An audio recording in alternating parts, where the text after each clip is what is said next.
Hi, I'm Bob Ethington. And I'm Nick Nicholas. And this is From Akron and Beyond.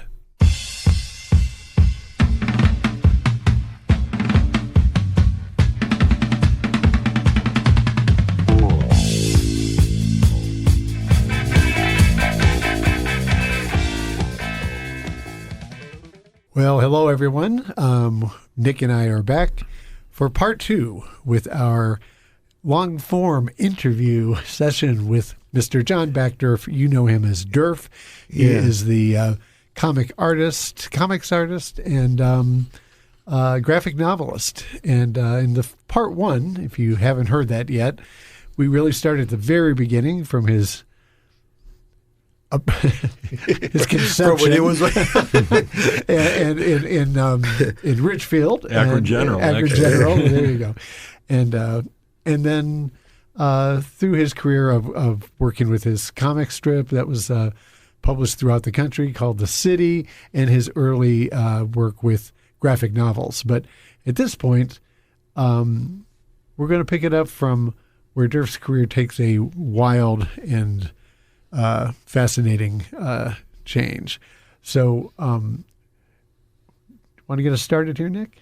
Well, yeah, we just finished with that, the graphic novel that featured the the bank. Oh, the punk rock. Yeah. And Derf, what was your next venture? The next one was My Friend Dahmer. Oh, okay. After I finished punk rock two things happened. After I finished punk rock and trailer parks, I was feeling pretty confident at that point. I had picked up a lot of skills. And you had the whole experience of getting it from beginning to seeing it be successful. Learning how to tell a long story and learning. I was still having trouble with pacing. If you read punk rock and trailer parks, and I'm sorry it's out of print right now, but it will be back in print. And copies are really pricey. If you can find them, they're like $200 a piece. I know what I'm doing. Don't worry, it'll be back. It'll be back. eBay. But that book is just this frenetic pace. It's just like bam, bam, bam, bam, bam, bam, bam. And that's okay. Kind of fits the topic. It fits the topic. Yeah, it's like a Ramones song. But My Friend Dahmer was completely different. That's this kind of slow, methodical march to the edge of the abyss. And I needed to really learn how to put on the brakes. Wow. So reading punk rock and trailer parks, when I finished it, I realized, okay, now I've got to learn how to alter the pace. And that was the next leap. Because a comic strip is that way too. It's a short burst. So I was prepared for that. And the other thing was I had another bout with cancer. And this was radiation damage.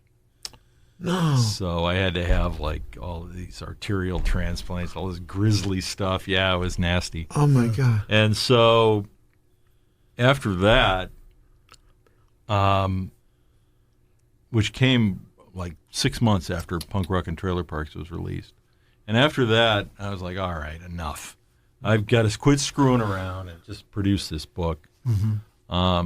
And I could barely walk up and down the steps, but I could sit on the couch with a lap board and I could draw comics pages. Yeah. And it was actually a big part of my recovery, I think, despite that story being so dark and so troubling. At this point, I've pretty much worked out all my, psychological baggage with it. Yeah. The act of making comics, of just making pages, was very recuperative. Sure.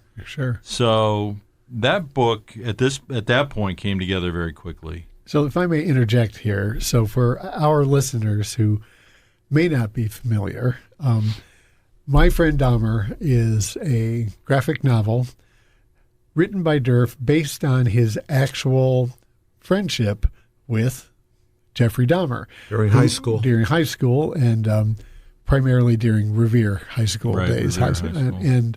And also some of the other friends that were involved around at the same time, just buddies, all just hanging out with this kid who was kind of a little quirky and weird. Like we all all know that person back from high school that would have been like that. It might have been us, exactly. You still are. And And the yet climax of that is that he killed his first victim right after we graduated high school. Yeah, right. Were you at his house afterwards around that time? I wasn't, but other friends were. Yeah. With the body was in the house. Yeah. Right. So, I mean, that's... So most people that are listening are familiar with the Dahmer story. However, I mean, he's become one of the most notorious serial killers in the history of the country. But with surprising staying power too. Yeah. I guess which I'm partially responsible. Right. That's right. But but Derf's book puts not a totally new spin on things, but brings a very different perspective. Right. And it's ridiculous for me to say it's a great book because it's been acknowledged as such around the world in many translations, and it's been hugely successful. But I'd like to inspired a movie and there's a movie and a series. Yeah, right. So I'd like to ask you, Derf, in when that was done, one of the things that I was always most struck by was, and you mentioned earlier being a journalism major in college, was how strong your journalism in that book is. Like everything is accounted for. There's footnotes at the back. Lots There's of footnotes. And it's fascinating. If you read the book, if you read My Friend Dahmer, you cannot just say, "Oh, I'm going to skip those footnotes in the back," because there's really good stuff in there that completely collaborates everything that's in the book. Right.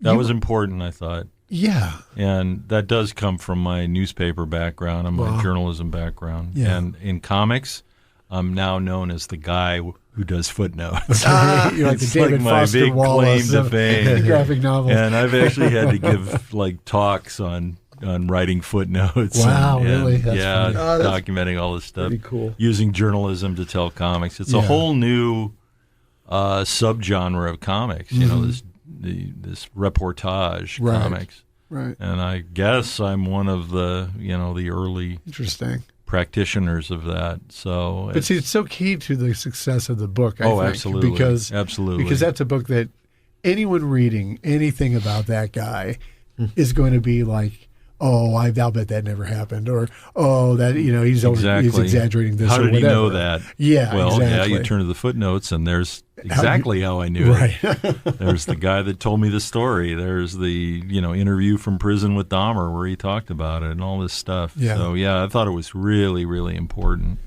and it adds a real factual spine to that story that is so necessary. But because they're footnotes, it doesn't bog down the story as you're reading it. Sure. No. Which is this very troubling, dramatic story. And when you get to the end of it, I've heard this many times. I mean, people just kind of sit there and go, "Holy crap!" I mean, it ends very, very strongly. I've gotten really good at doing a very powerful walk-off to books, and that one has a really, really kind of jaw-dropping one. Right. So, but there's no violence. No. That's the other thing. It's a surprising story because it ends when he starts to kill. That's not what it's about. Yeah. Right. It's not about his crimes. Right. It's about that spiral down because that's what I witnessed. And all the troubling things that comes with it, the adult indifference, the cruelty of the teenage world of high school and all of that stuff that produced this monster. And so that was always my concept from the beginning, and that came from all those years of working that story, just thinking it over and working it. Almost 18 years I worked on that book. Yeah. Well, it shows it, but it really is a brilliant piece of work. Well, thank you. Yeah. It was tough. It was tough finding a publisher. And what I decided was, well, I better find an agent first. I need someone to sell this book because I wanted it to be with a book publisher, not just a comics publisher. Sure. Because I thought it needed that kind of promotional machine behind it. I thought it needed that kind of rep. Right. That supposed gravitas of this that kind would of be. publisher, This is something that should be taken seriously. And that was tough. But from the time when I started working on that project in, say, 92 to when it was finally published in 2012, the entire business had changed. Huh. Because in the 90s, book publisher, there were maybe 5 graphic novels a year published, tops. Mm-hmm. Just a handful. Now there are thousands of graphic novels published a year. Yeah. And in the 90s, no major publisher would touch graphic novels. Mm-hmm. The only one who ever had, I think it was Pantheon that published Mouse. It is, by yeah, that's Art right. Spiegelman. It's Pantheon, yeah. And they put that out, and then they immediately announced, well, we're not going to do any more. It's like, oh, yeah, this was a massive hit, and it won a Pulitzer Prize. But nah, we're not interested. It was infuriating. Yeah. So I had to kind of wait for the business to catch up to really what I was thinking with this book. Yeah. And finally it did, and it was just at the right time, just as I finished the final draft. Yeah. And I sent it out, and I found an agent. He, didn't really want to read it, but he was curious, and he read it, and when he got to the end of it, he said, yeah, I got to have this. And then he sent it to a publisher, Abrams Books, and the editor didn't want to read it. He loves telling this story, too. He hated my comic strip, and he didn't want to read this book at all, but he started reading it, and when he got to the end, he was like, oh, my God, wow. I've got to publish this book. And so that's how that relationship started. And, yeah, it landed. I mean, it was just a hit right out of the gate. Yeah. The first printings sold out the day it was released. Wow. And now it's in its 19th printing, I think. Wow, that's amazing. Yeah, and foreign translations 16. Mm-hmm. Yeah. So yeah, it's been a massive, massive hit, and it changed everything.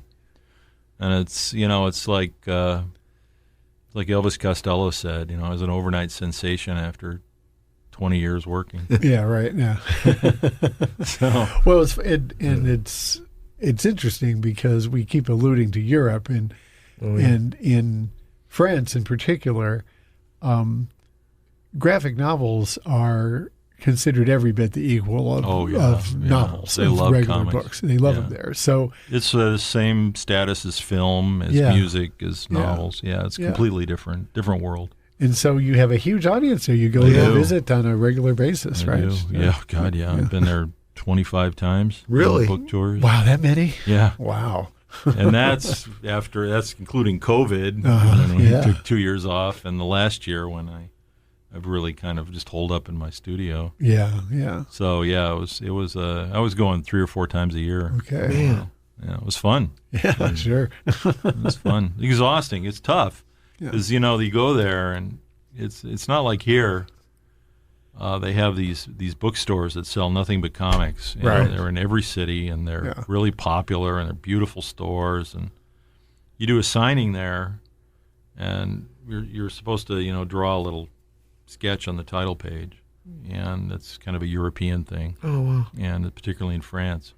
Last time I was there, they've published all my books now, 4 or 5 of them, and last time I was there, I was doing signings where the line went out the door and down the street, and I was just there for hours. My God, just drawing. It was like I did a whole number of graphic novel on that trip. So it can be really exhausting. I can imagine. The great French meal they buy you before and after doesn't necessarily make up for 4 hours of drawing.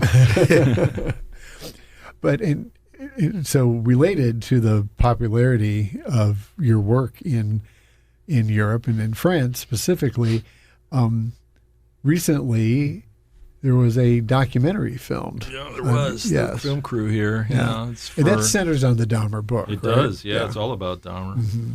Okay. It's on the making of the book. It's kind of crazy. Only in Europe would they do this. Never in the U.S. Yeah. Documentary on comics, heck with that. But it's by Art TV, which is a big channel. It's like PBS in Europe. Oh. Mm-hmm. And they came here, and they filmed it all in my studio and in Richfield and Bath. Mm-hmm. So we went around and we were doing all this interviews at various places in Dahmer's house, Right. which is owned by a mutual friend of ours now. Yeah. And in front of the high school and, just around town. And they actually, it was really creative. I think they did a pretty nice job with it. They worked in, like, drawings of mine into, like, the background of various scenes. So you'll see some of my figures in there, and it's very cleverly done. Yeah. And it took, I don't know, maybe 3 weeks to film. It was a lot more involved than I thought it would be. Man. And they actually rented a 70s car for me to drive around from, who was a former guest of yours, right? Yes. Myron? Myron Vernus. Myron Yeah, Vernus, the car collector. Yeah, a good friend of ours. And he rented them a 1978 AMC Pacer, which I use in the book, which is my own damn fault. I put it in the book where Dahmer drives around in high school, because we all drove these crap box 70s cars back then. Yeah. And I just drew a Pacer because I wanted to draw a Pacer, because it was such a weird-looking car. Well, then they decided they had to have a Pacer, and they made me drive this thing. And let me tell you, it was not a lot of fun. I don't know how we rode around in these things. I would get done driving this thing for the day, and they had cameras all over it. And I'd be done, and my arms would ache, and my foot ached, and I'd get back in my, my RAV4, and I'm like, oh, thank God. It was like I'm back in the future, But yeah, it was an interesting experience putting this documentary together. And that'll be shown in Europe. It's going to be shown here, apparently, too. Really? Yeah, they were very happy with it. Okay. So it'll be on some streaming channel. I don't know what. I have no idea what. I have a very small role in it. That's why I have this vested interest in it. You're one of the bodies? No one was killed. No one was killed in the making of the documentary. So I came close, but there were a couple times the Pacer stalled with oncoming traffic coming. But. Oh my! So My Friend Dahmer ends up being this huge success, and it changed everything. And it changed everything, right? Yeah. Yeah. So, what did you follow that up with? I followed that up with Trashed. Okay. Going back to part one, where we talked about your career. My career as a garbage man. Yeah. I was actually thinking of a follow-up, and I had done some short stories, which earlier, like maybe 10, 12 years earlier. And I was actually doing a webcomic at that time with the garbage truck stuff, because I thought that had a lot of potential to be like a bigger project. Yeah. I was just having fun with it. And I was talking to my editor at Abrams about what we were going to do next after My Friend Dahmer. It was maybe a year or two after. And I just happened to mention this webcomic I was doing. And he said, well, what's that? And so we went and looked at it, and then he called me back and said, stop doing that. Let's do it as a book. Okay. I'm like, well, okay. I mean, that was the goal anyways. Right. So I pulled the plug in the webcomic, and then, of course, being, an anal retentive German, I immediately trashed everything I'd done and started over from scratch. Yeah. And produced this book about it's fiction, but it's based on my experiences as a garbage man in Richfield, which I did after high school for a year. And you do bring some journalism to that as well, because the book, for those of you who have not read it, it's very entertaining and funny. I mean, you can imagine some of the stories that might happen to somebody involved in hauling our garbage. It's my funniest book by far. Yeah. But you also, again, have a lot of documentation and footnotes that, kind of bracing stuff to read about how the reality is the that secret world of garbage. Yeah, it doesn't go away. It's staggering, the garbage problem we have in this country, which nobody knows about. So that was fun. Yeah. Because I like telling stories about the things that people haven't heard. Right. Yeah.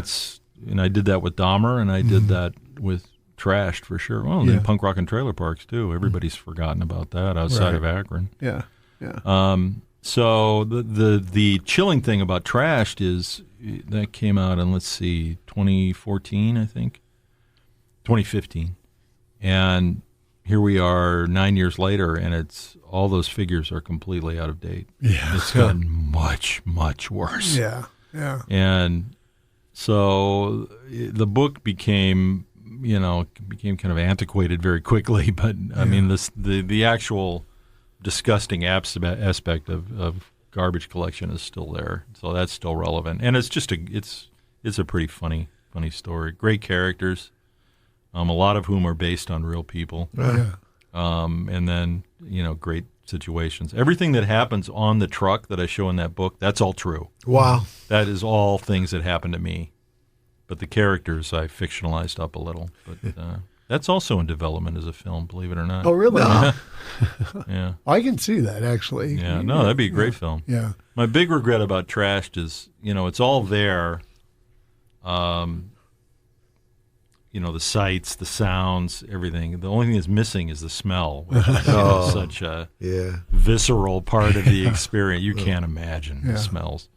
And I kind of regret not having a scratch and sniff card with it, like Smell-O-Vision. Who did that? John Waters. Yeah. That would have been great, but I don't think the bookstores would have appreciated Probably it. not. Although that Akron compilation, it came out on Stiff Records. That's right. It had the scratch and sniff rubber tire on the cover. Right. Yeah. It smelled more like an old sock Yeah. than rubber. Yeah. Because I remember the smell of rubber very distinctly, as we all do. I grew up in East Akron. Yeah. Yeah, that sour smell of rubber. Are you still, Derf, in touch with anyone from the garbage days? Yeah. Yeah, So my partner in the back of the truck is a good friend of mine. He was also in My Friend Dahmer. So Okay. yeah, he was a high school friend of mine. So he's read both of them, the books? Oh, yeah. Okay. Oh, yeah. All right. Okay. Yeah. Yeah. And the other people in the crew, no. Yeah. No. No. That was something I was very happy to leave behind when I moved on. I said it was a huge motivation because when I went to Ohio State, I was dead serious. I mean, I was still having a good time, but I mean, it was like I am not going to wind up on that truck again. So I took my studies and my work at Ohio State very seriously. Right. You had inspiration. Yeah. Well, this is From Akron and Beyond. I'm Bob Ethington with Nick Nicholas, and our guest today is Derf, the comic artist and graphic novelist, and we're talking about his work, his career, and we're kind of getting into more recent times now. After the huge success of My Friend Dahmer, he follows that up with the book Trashed, about his based on his days of being a garbage man In Richfield, Ohio, exactly. And that book, believe it or not, Dahmer did not. It won some big awards in Europe and like a big ALA, American Library Association award, but it didn't win an Eisner. It wasn't even nominated. Wow. Okay. But That's Trash I finally won an Eisner award with Hey, Trash. okay, all right. So that was a lot of fun. Sure. So what did you follow Trashed up with? Let's see. Trashed. I put out some old work after that. Some of my city stuff I collected. Right. Particularly there's a component called True Stories, which were little observations that I would make around town or close friends would make, and Bob provided quite a few of those from the library. Probably a couple dozen There's over the years. Good material there. Yeah, there's a whole Ethington collection of Trashed. And they were great because the city was, the way it was constructed, it was free form, so it could be anything. Yeah. And it really didn't have a narrative, or it didn't have regular characters too much, a couple. But every month, at least once a month, I would do one of these true stories, and that would snap it back to reality. It was, otherwise it could be very surrealistic or absurd. Right. But the true stories were always real, and they were odd, quirky little things. They could be funny, they could be sad. And so I thought everything else had had kind of lost its power and had fallen out of date. But those true stories are timeless. Yeah, yeah. And so I collected those, and those were actually a big hit. There's several European editions of those too. Oh, okay. So that was fun, and the Europeans just love reading that stuff about Americans. They're just, they just can't get enough of it. How crazy Americans are. I think they're probably getting pretty sick of it now. But, when this came out, they weren't. Actually, with Punk Rock and Trailer Parks, I used to give talks when that was published in Europe, and it was published as Punk Rock and Mobile Homes because they don't have a word for trailer parks, which I think is hilarious. Yeah. And I would give talks and talk about this apocalyptic Rust Belt town I depicted in that book, and they would always ask me. I remember specifically it was one time in Bordeaux in France. How is a place like Akron allowed to happen? I don't know. It's just completely beyond their ken that, a town could be just ravaged by Wall Street and left for dead. Yeah. Happened here and happened so many other places in the Midwest. Yeah. It's just they can't believe it. And I'm like, well, welcome to America. That's fascinating. That's funny. So then I did some of that stuff, and then I decided to tell the story of the Kent State Massacre. Right. Yeah.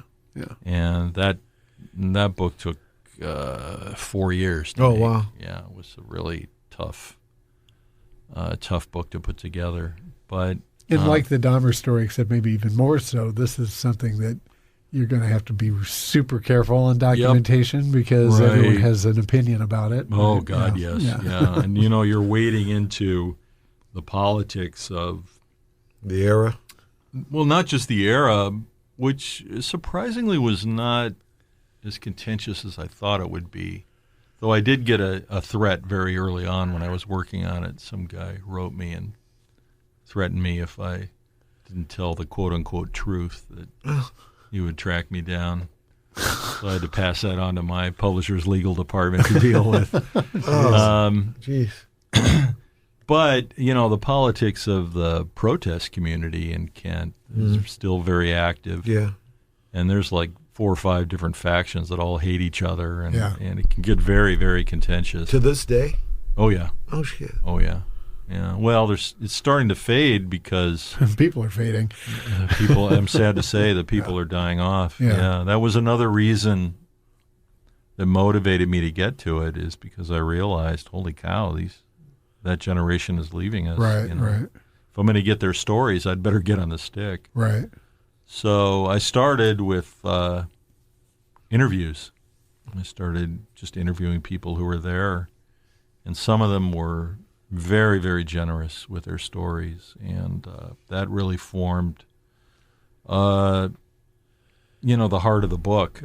It was like I wanted it to be personal. I wanted it to be this history that was felt, and I had the advantage of course, being a local, but I was still also an outsider because I didn't go to Kent, and I was not of that generation. I came of age.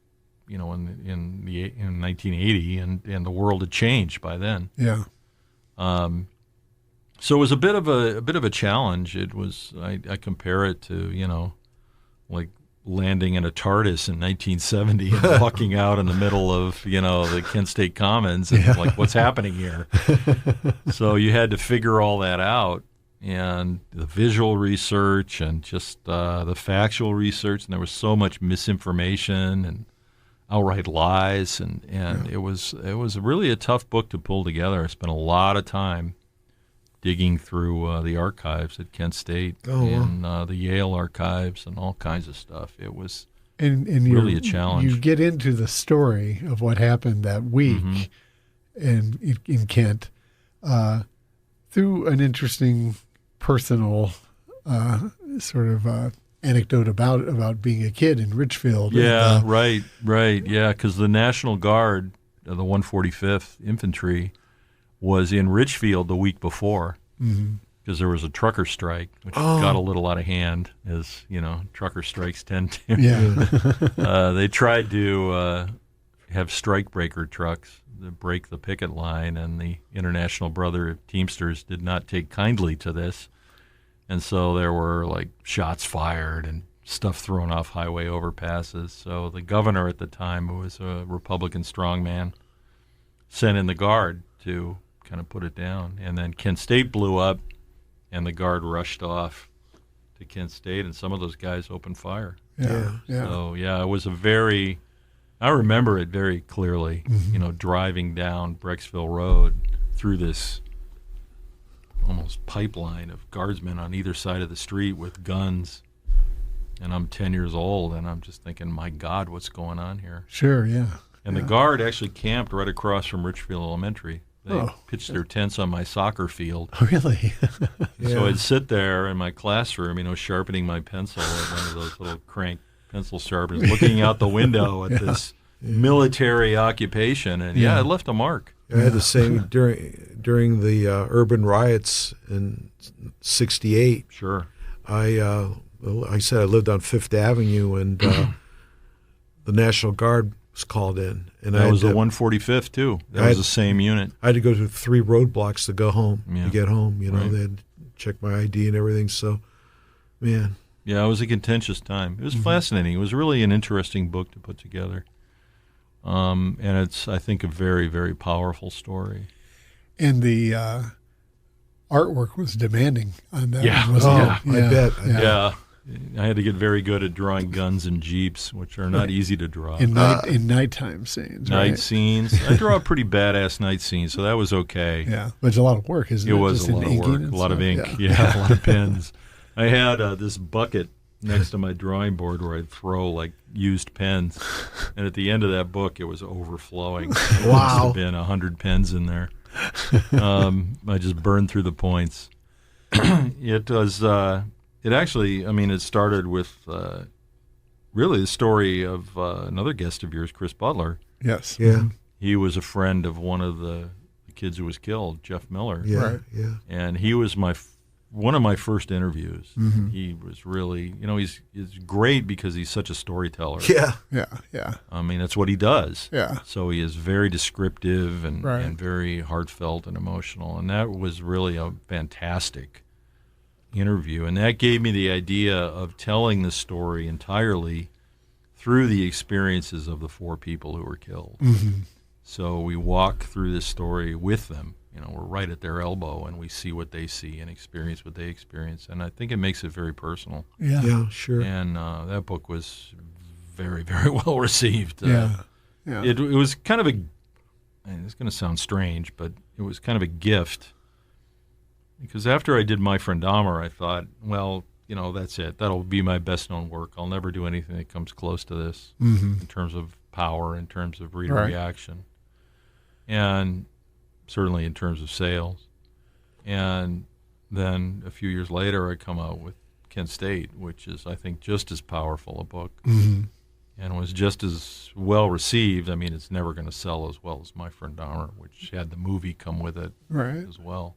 We didn't even talk about the movie. No. Yeah, we will, though. So now I have these 2 books, and that's really it's kind of personally gratifying. Sure. It's just picking good stories. Yeah. And here's a funny one. I was giving an interview, I think it was in Brussels, and the magazine article came out, and it says, Derf's entire body of work is set in a 20-mile radius of the house he grew up in. And I thought, holy crap, is that right? It really rattled me. And I thought about it, and I go, damn it, he's right. Which just demonstrates, the stories are there. Yeah. All you got to do is walk out your door. They're right there. And So the stories you're from about Akron, you went beyond, but you can't get away from it. you can't get away from it. Yeah. The Kent State book also, like your other work, as we've mentioned, the footnoting the journalism behind it. And you had to be super careful with that one. I'm sure. Yeah, you really did. There's a lot of mistakes that could be made. And, Right. the cover-up is still in place. Mm-hmm. So it was only recently that one of the guardsmen admitted that he's the one who yelled out fire. Yeah, like Really? since your book came out. Yeah, I know. He wouldn't talk to me, Uh-huh. but he talked to some I guess he finally had a guilty enough conscience after 53 years to admit. He's still not entirely telling the truth, but he admits that he's the one who yelled fire. Okay, wow. Which for years they denied that anyone yelled fire. Yeah, right. And it's slowly, that onion is slowly peeled away. Mm-hmm. Wow. And now we know. Yeah. We still don't know why, Yeah. but we know that somebody did yell fire. Right. Wow. Yeah. Wow. That was a tough scene to draw because of that. Mm-hmm. Because I knew somebody yelled fire, but we didn't know who at that point or Yeah, how. right. So I had to kind of depict it in a different way. Yeah. Yeah. All of these things were very challenging. Yeah. And that is a violent book, unlike My Friend Dahmer.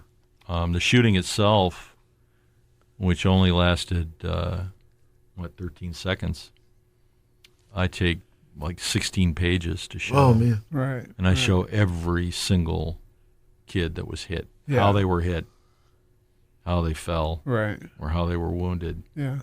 And it's bloody. It's power. It's a gut punch. Yeah. And I end the book shortly after that, so that's what you're left with. I Right. really wanted to get across just how violent this event was, and that's the power of comics, Mm-hmm. because there's no documentation of that. Right. We have visual. Right. I mean, Yeah. there were no one was filming. It's not like now with a cell phone where people are filming. Right. There was nothing. There were lots of photographers Mm-hmm. on the hill, and we have all those incredible photos leading up to the moment when the guard wheels and opens fire. Right. And then it picks up a minute later, and we have all those photos of the carnage, those iconic photos of, Jeffrey Miller dead on the ground, Yeah. Yeah. all of that. But we don't have how they fell. Right. And that's what comics can do. I Yeah. can fill that in Mm-hmm. using all that factual stuff, even morgue photo reports, morgue photos, which I saw, Yeah. Oh, and to see how these kids went down. And I can depict that and show the violence of this incident, because it's kind of been whitewashed over the years. Yeah. And it was grisly.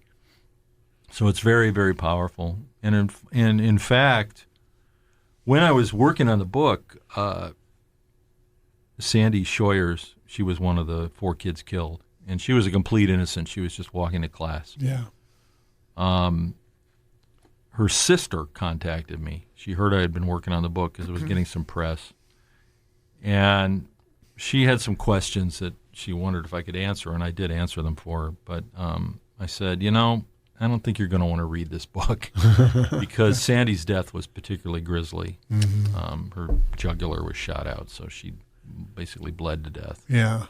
And I told her, I'm showing this violence because, and at the time we were getting a lot of protests, happening during the first Trump regime. Yeah. This is going to happen again. This book's becoming relevant again. And a lot of people were saying, well, let's just kill a bunch of them and, then we won't have this anymore. Right. And so we got that in 1970 too. I mean, people were calling out to just kill thousands of student protesters and put an end to it. Yeah. And I think, well, okay, if you think that's what we should do, this is what it looks like. Yeah. Yeah. This is what it looks like when military rifles are trained on students walking to class. Yeah. yeah. So I told her that, and she said, "Oh, you have to show it. Yeah. People need to know what was done to her." I'll never forget her telling me that. Yeah. Yeah. And so, that was my reasoning behind that, and I think it's a very effective ending to that book. Oh yeah, there's nothing exploitive about it. It's very much just telling the story, Right. and it needed to be told. Yeah. Well, it was a travesty of justice. I mean, no justice has ever been no. done. None. No one paid the penalty for killing 4 kids Yeah. Right. and shooting 9 others. Yeah. No one. Yeah. Yeah, it's crazy. Even the guy who yelled fire. Yeah. Right. So we've mentioned of course, we talked a lot about the book, My Friend Dahmer, and we mentioned the French documentary about the making of the book, My Friend Dahmer. But we actually haven't talked about the movie that was based specifically on My Friend Dahmer. Yeah. And that had to be kind of a kick for you to have a book actually turned into a movie. I mean, I know a number of authors, and they're often selling the rights or whatever to things, and nothing ever happens. Right. Or if it does, it's always a long shot. Yeah. Or if it even is made, it's shown at a festival and never seen again. But that movie had some success, and still streaming. I mean, I see it all the time on various streaming channels. Right. So, right. No, I think it was a fine movie. Mm-hmm. The book's better, of course. Yeah. It definitely is. Yes. I'm actually proud of the fact that there's a Bizarro song in the closing. That's right. Closing credits, right next to Michael Stanley. Nick. Yeah. His is longer than ours. Actually, when I wasn't Nick's timing how long the songs are. I wasn't privy to what songs they were using. I think I gave him some suggestions. But they asked. I was asked to submit some stuff, so I sent them like 6 or 7 different clone records. Yeah, and they sure. just picked. Yeah, I was glad they got. Actually, it's not factually correct, but they got "Rocket from the Tombs" in there. But there were no recordings of "Rocket from the Tombs." Not then. No, not nothing. Then. Right. But yeah, it was kind of cool to get it in there. But, and they couldn't afford, Devo or the Ramones. Right. It was indie film. Yeah. But when they ended the film, I remember watching it for the first time, and the first song they play is that Michael Stanley song, and I just burst out laughing because that is, the antithesis of punk rock. And we were all like, Michael Stanley. That's the one he used. I thought it was kind of a dig at me. I called up the filmmaker and said, "You bastard." But it works. It's perfect for the representative of that time, and especially in this area, Revere High School. Yeah, I mean, that was that's all you heard was Michael Stanley, and Bruce Springsteen. Right. If I drove through the parking lot playing Devo, people would throw things at my car. Yeah. So it was perfect. It was a perfect choice. Were you involved in the movie at all? I was a consultant. Yeah. I provided him with a lot of material. Obviously, I provided the source material. Right. But the movie was the movie, and the book was the book. I had just finished Trashed when they were filming the movie, and was about to embark on a book tour in Europe. So I was only here maybe for a week for the filming, which was fine because that was pretty surreal. It was actually filmed in the house and around town. It was filmed in the actual places where it happened, which was pretty hard to take. Even the high school, was there controversy? He had the balls to go to Revere High. Yeah. Before the school board and make a pitch to film in Revere, and that Revere was still standing at that point. Yeah. Needless to say, they were not receptive. Yeah, I thought so. I heard that. I think it was filmed at Berea Mid Park. Oh. Which was a period school that hadn't been upgraded, so it was very 70s. It's fine. Yeah, it looks authentic. It does. It's not Revere, but no. The mall scene, was that from? The mall scene was filmed at a closed mall in Cleveland called the Euclid Square Mall, which is now an Amazon warehouse. It's been torn down. Okay. So it was filmed in there. Yeah, that's when the small budget really kind of is noticeable. They couldn't really create the mall. That would be you'd need a couple million to do that. Sure, right. But I think the rest of it really captures the time. Yeah. Well, in one respect, I can't blame the high school for not wanting to be in this movie. I mean, because because one of the things I always remember from when that story first broke was how they talked to vice principal and also a guidance counselor from the school, and they're both quoted as saying we've looked through the files and we found nothing, that there was nothing out of the ordinary at all with Jeffrey. We didn't have any problems of any kind. And it just cracked me up because to me it was confirmed what we always thought, Right. which was that they didn't know what they were doing. Right. Had no idea what Right. was going on. Or didn't care. Or didn't that care. was the other Yeah, thing. Yeah. I mean, this was a kid who reeked of booze every day. Yeah, how can no one notice this? Everybody else knew. All the kids knew. Yeah. The adults just didn't care. Yeah. Because how many sad cases of kids that Right. Well, it From our- happens over and over yeah, again. That's from- the power of that story. from is our that- past, yeah. Yeah, is that everybody, I hear it all the time. Oh, I knew a kid just like Dahmer. Yeah. Wonder what happened to him. I mean, it's just rinse and repeat. Didn't in you our say that society. when the Dahmer news first broke that there was you knew somebody who No, Well, my well, wife you tell called the story, me. 'cause My wife yeah. called me. She was a reporter at the Beacon Journal, so Oh. it was a big thing. She said, "Derf, someone who went to high school killed all these people in Milwaukee," and Dahmer was actually my second guess. So there was another guy at the school who was even more likely to be a serial killer.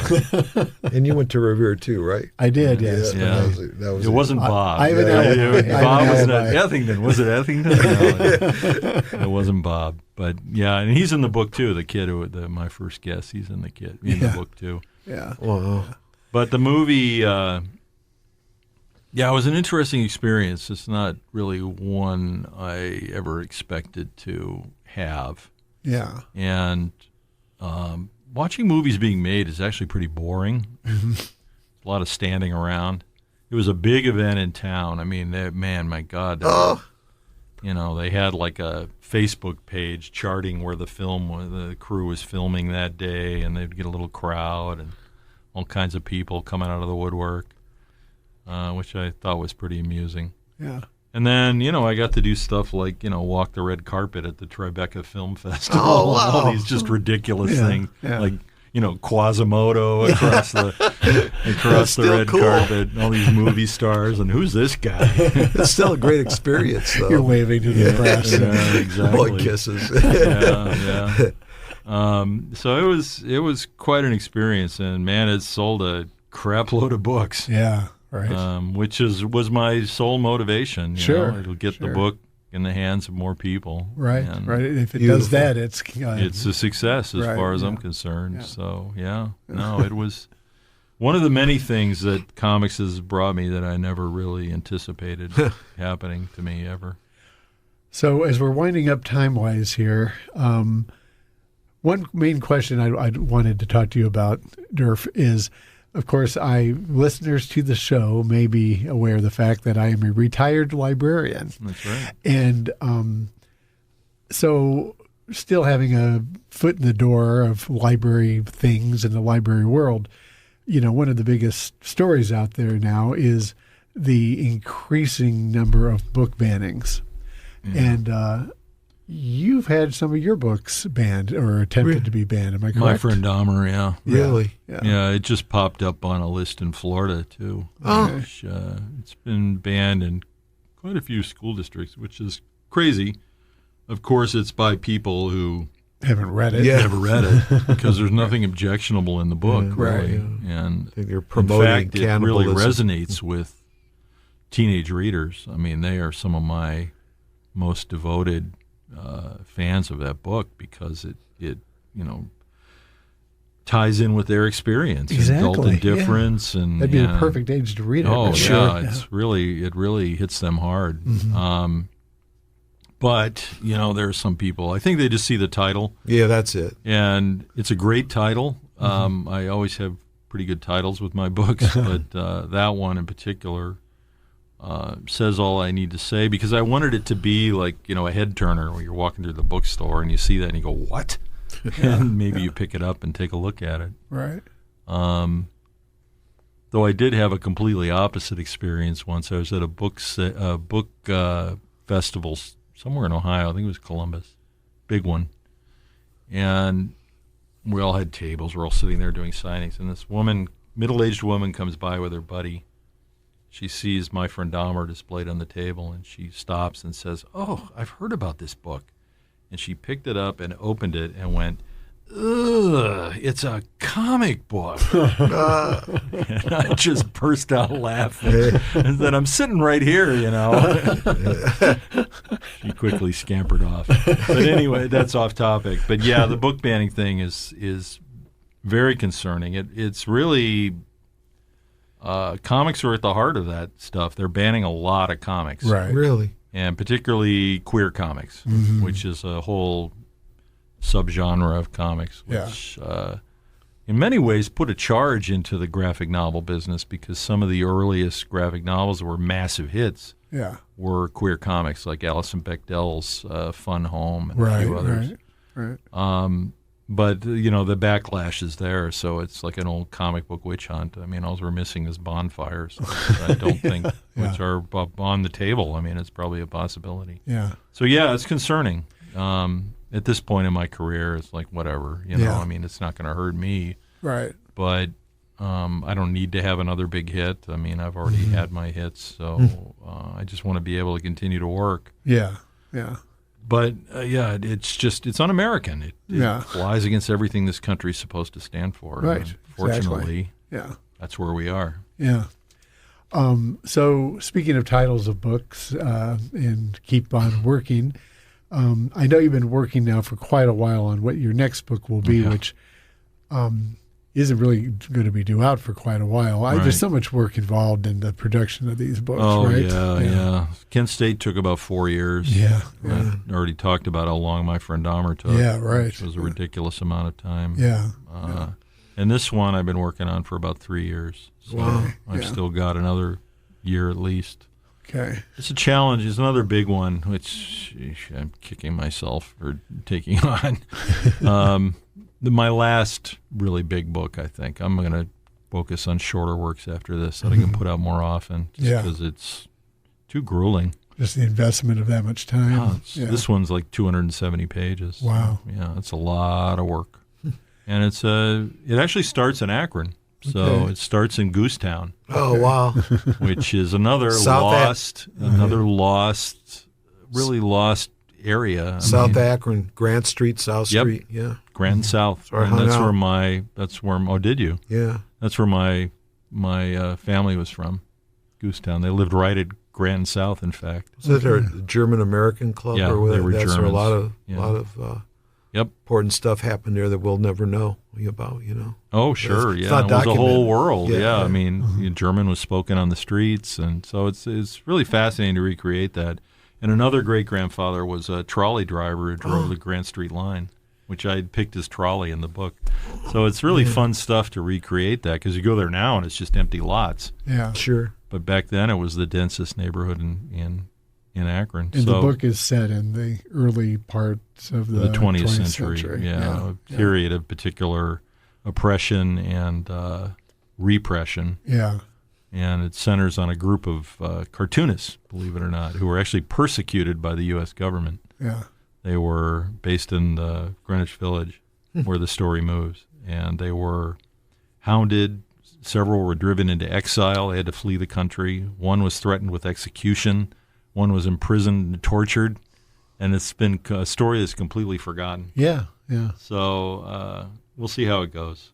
I'm at the point now where I can't see the end of it or understand, even if it's any good. But it's just that, oh God, what have I done phase of making a book, which I always hit at some point. Well, this kind of comes full circle, but the theme of the book that you're working on now, as you've touched upon it, really kind of, I think, underlines the inherent power that comics can have and always have had. And I was talking to one of my kids about this, about your next book. And I was saying that, the thing about it was that, what wasn't, and it kind of goes back to now with the book banning as well, right? Is it's like, a lot of these people, they weren't going to read these trenchant essays that were in these newspapers, but they'd see those comics big and bold and the message very, very in your face. Yep. Sure. And that was impossible to ignore, right? Yeah. Right. And Yeah, that it is same the appeal power. and It is the fear power exists. of comics, Yeah, and I've yeah. run into that repeatedly over my career Yeah, from various figures of authority, be it editors or publishers Sure. or whatever. Yeah, It's like, it's- no, that can't exist. That's too much. Yeah, it's the allure and the fear by some of the comics. It's, Yeah, it's yeah. inherent, that inherent Right. power. Well, and in many ways, I mean, certainly political cartoons have been wiped off the face of the earth because of that. Yeah, Because the corporate owners of media can't have them. They can't be allowed to exist anymore. So they don't. yeah. They're gone. No kidding. That entire art form is basically wiped out. And then And, see France, you can get murdered. Yeah. Oh, that's sure. And it happened, yeah. Yeah, and Yeah. that was all political Wipe cartoons. them out. Right. Religious, political. Yeah, Well, that would, oh, yeah, sure. Charlie Hebdo. Yeah, Yeah. I knew some of those guys, actually. Yeah. Did you? Yeah. Yeah. Yeah. That was tough. yeah. That was a tough week. I'll bet. Terrible. But you've been a great guest. Thank you so Oh, much. thanks for having me, And guys. so Learn it's a little been, bit about you. Yeah, it's been. We've learned everything about There's Derf. no more no to more tell. to tell. No more to tell. So our guest has been comic artist Derf, and this has been From Akron and Beyond. For Nick Nicholas and myself, Bob Ethington, goodbye. And See you next week. week. See you next time. Bye-bye.